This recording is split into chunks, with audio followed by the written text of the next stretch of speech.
श्री स्वामी समर्थ. सकाळी उठल्यावर अगोदर देवपूजा करून घेतली आणि देवाला नमस्कार करून बाकीच्या कामांना लागले.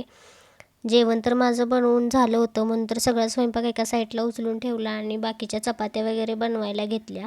सगळ्यात आधी तर चपातीची अशी काहीशी तयारी करून घेते मी. एका साईडला चहा ठेवला आणि चपात्यांची तयारीसुद्धा करून घेतली. इकडं मोक्षाबाई रुसून बसली होती, कारण कोल्हापूरचे पप्पा आले होते पण तिला न्यायला नाही म्हटले.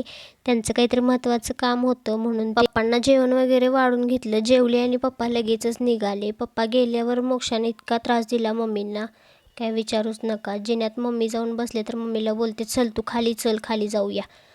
मम्मींची तब्येत इतकी बरी नव्हती, पण नातीच्या हट्टापुढे काही चालतच नाही. मग मम्मी तर मोक्षाला फिरवायला घेऊन गेल्या, पण किचन ओट्यावर हा सारा राडा पडला होता, तो सगळा मी काढून घेतला. किचन ओटासुद्धा साफ करून घेतला. लागलंच म्हटलं किचनसुद्धा क्लीन करून घेऊया. फरशी वगैरे पुसून घेतली. त्याच्यानंतर मशीनमधले कपडे लगेचच काढले आणि ते सुकत टाकले. माझं न आवडतं काम म्हणजे हेच, कपडे सुकत टाकायचं मला खूप कंटाळा येतो. तरीसुद्धा दुपारच्या वेळेत एवढं ऊन लागत होतं ना, काय विचारूच नका. कपडे वगैरे सुकत टाकलेत. मग माझी झाडं उन्हाने इतकी सुकून गेली होती, खरंच खूप वाईट वाटलं. म्हणून तिथली झाडं सगळी उचललीत आणि उन्हातून उचलून सावलीमध्ये ठेवलीत. अशी काहीशी मी पायरीवर मांडून ठेवली होती. कशी वाटतात मला कमेंट करून नक्की सांगा.